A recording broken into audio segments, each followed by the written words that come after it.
How you doing? This is another episode of the Black Conspirator.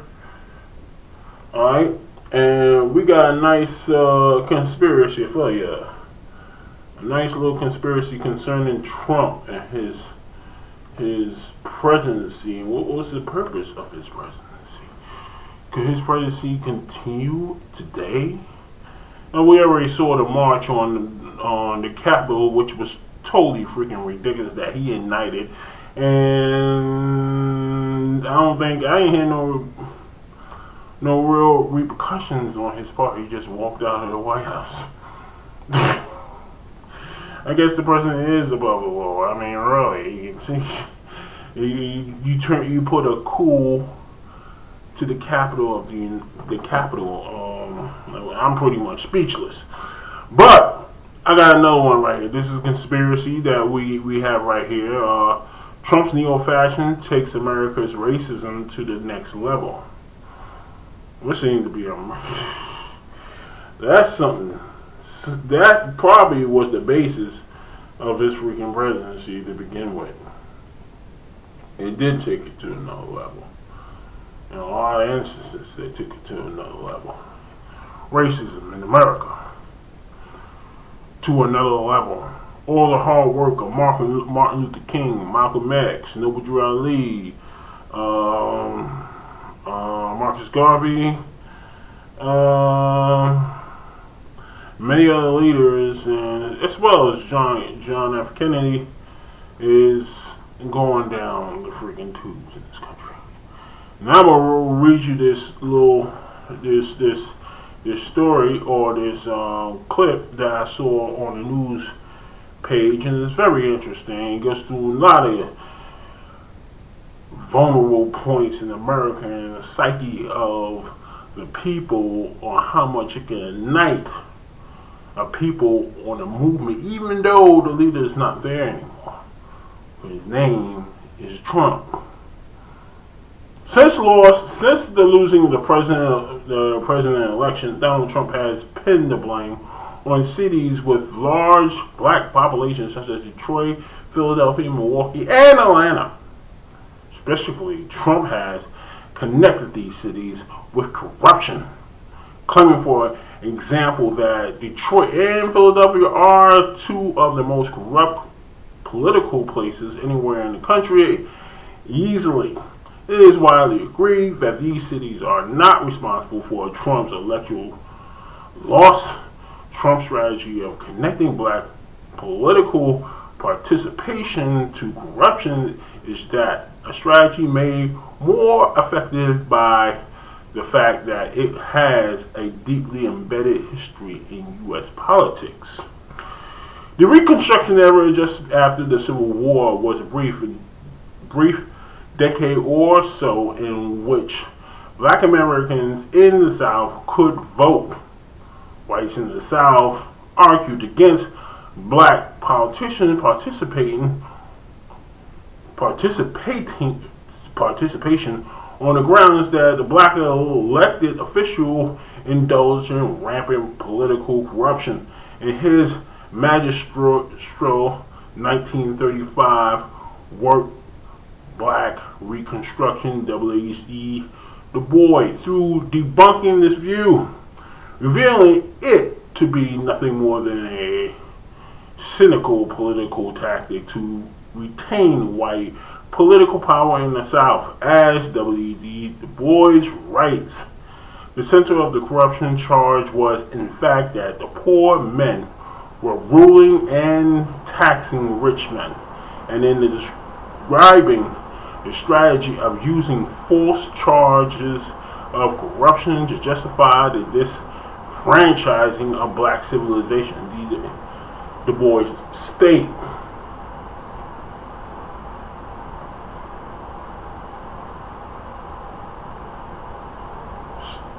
states, the South, finally, with its almost complete unity, named the Negro as the main cause of the Southern corruption. They said the reiterated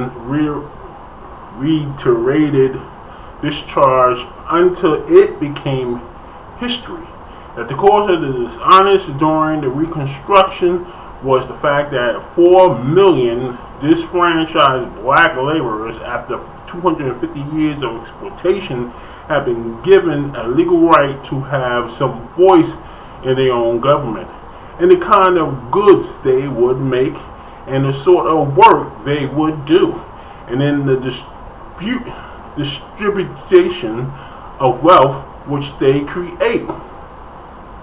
The use of the charges of corruption to disenfranch blacks voters has remained in the center of American politics. Michigan politicians and use charges of corruption to replace mayors and city councils of black majority cities in Michigan by emerging managers charged with making all financial decisions for the municipalities which they control, include incurring debt that the citizens of this municipality must pay back. Black Americans comprise 14% of Michigan's population between 2008 and 2013.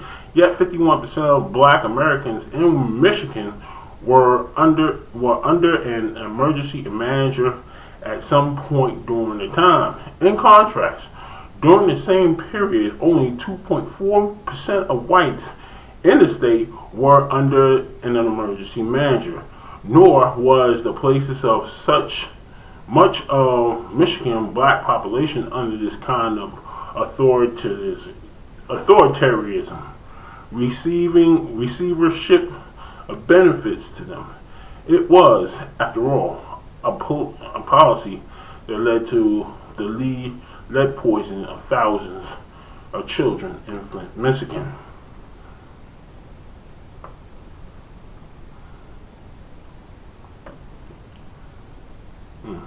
Got that too far.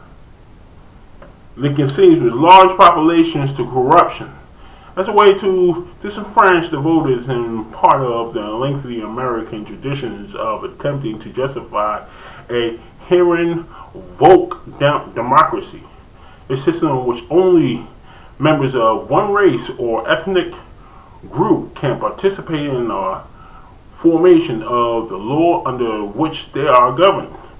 But Trump's behavior and the behavior of the political party that enabled him has long since escaped the capture by this label. The Republican Party under Trump seems instead to be leading the country away from even a highly restricted democracy.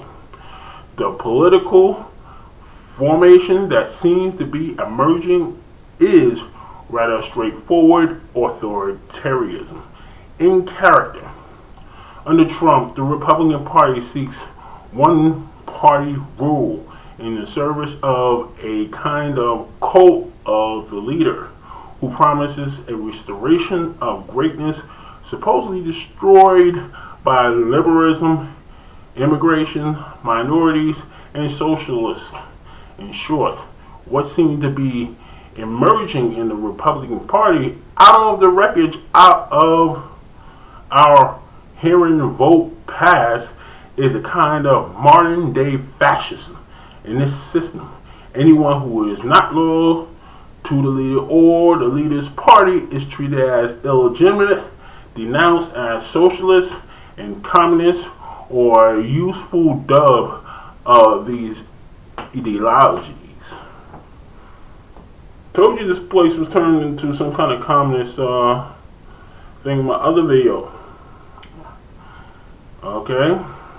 The party line is buoyant in the stretch by conspiracy theory. QAnon, with clear anti-Semitic overtones and reminiscence both of anti-Semitic conspiracy theories, the protocols of elders of Zion, which postulates that the Jews were a global elite that sought to destroy the Christian nation with liberalism, communism, and social justice, as well as the medieval anti-Semitic charge of blood libel. The word fascism brings with it foreign and specifically European connotations. which belie the fact that Trump and Trumpism are unique American. But as Sarah Churchwell and Richard Steinman, Gow, and others have demonstrate that the ideology and the word has deep roots in the U.S. state, particularly silent among the blacks left, who have long employed it as a label for the kind of violent, militarized racial police structure that subordinate black Americans.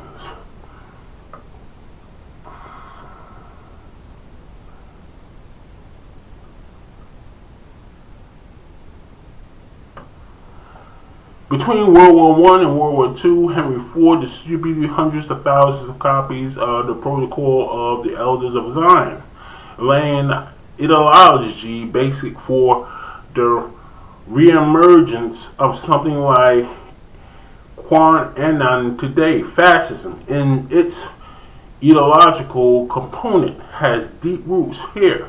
But how does the label of fascism help us under the predicament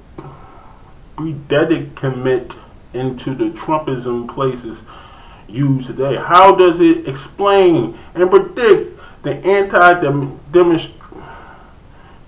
democratic political strategies and structures that we are now witnessing?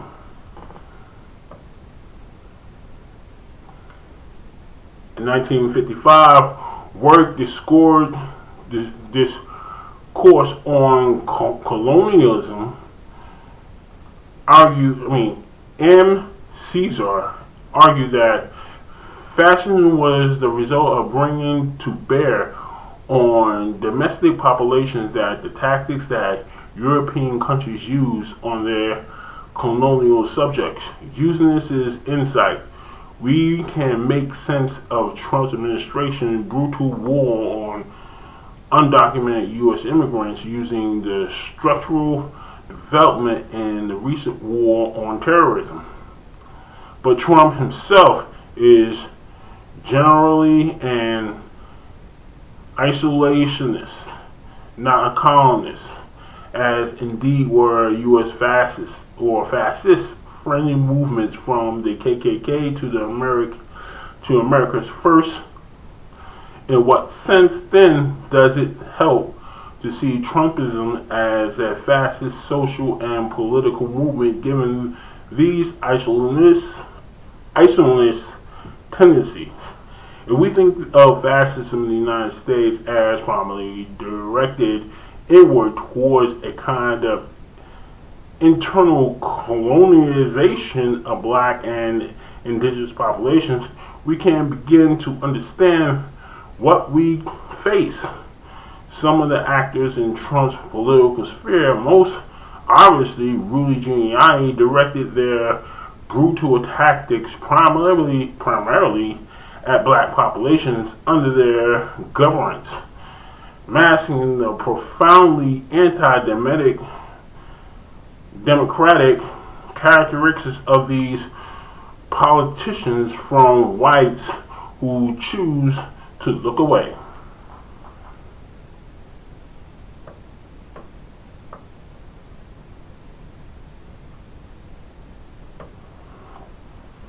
Caesar incited help us see that what we are witnessing is the ordinary behavior of many politicians, but what the scope of that behavior broadens beyond black Americans. We are, as in the case of European fascism, seeing the widening of tactics and directed against essential colonial subjects to domestic populations perversely unfamiliar with them. It is just in the case of the United States that the colonial subjects are internal to the country, as Ida B. Wells noted in her 1892 book, Southern Horrors. They forget that a concession of the right to lynch a man for a certain crime concedes the right to lynch any person for any crime. Black Americans are used to disenfranchisement. Under such conditions, it surely was only a matter of time before unscrupulous politicians realized that whether to deploy such tactics more broadly is a difference of anti-democratic degree, not of kind.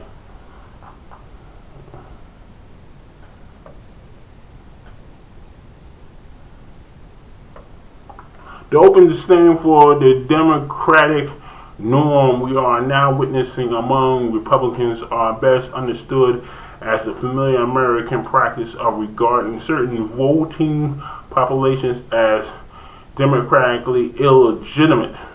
Now, as was in the Bible, widened beyond a purely racial frame.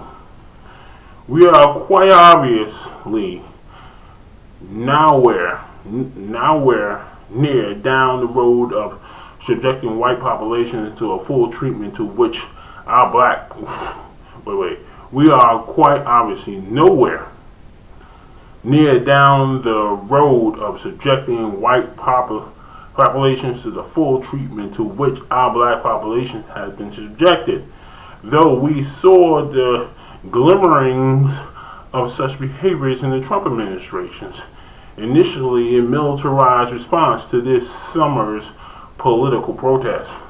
But this analysis enables us to see a solution to this predicament.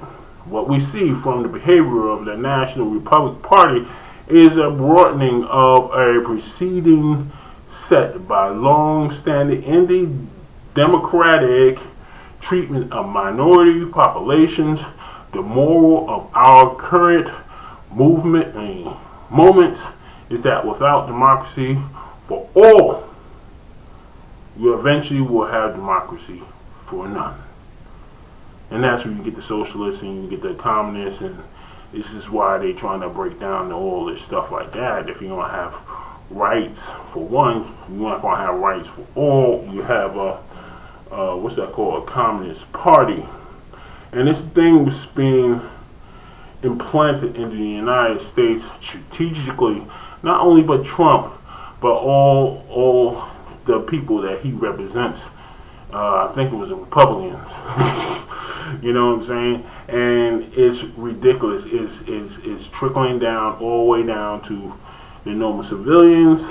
Some of them just as sick and tired of democracy itself, and rating the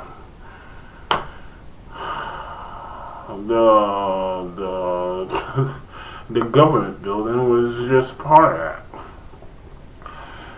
It's a real trying time in this country we're in right now. Things are changing, and not for the better. Not at least not for the better for black people, and it's getting freaking worse. Okay, and it's simple as that. And this is the start. If anybody knows and reads anything about the Bible, black people will be in the country for 400 years, and maybe this is the start of our exodus. Because America is getting out of hand. America is losing it. The politicians are losing it. The people are losing it. Alright? Black people are just trying to get through the day. Okay? And as simple as that. That's all I got to say right now. This is the Black Conspirator. Look up my website, www.missingshadows.com, to find all your missing people and so forth like that. Donate, buy a t-shirt or any clothing to represent the website, to publicize it, and make people aware of what's going on in this country. Okay, and this country is totally changing right in front of our eyes. All the work our parents went through to make this country the way it was through the 80s, the 70s, the 90s, and 2000s are being systematically changed. Okay, is the reason why Bush tripled the goddamn government. Okay, is the reason why why Obama became the president. Is the reason why Trump became the president after Obama. Okay, I just hope Biden straighten up all this crap that's happening in this country and get back to what we were, a free society.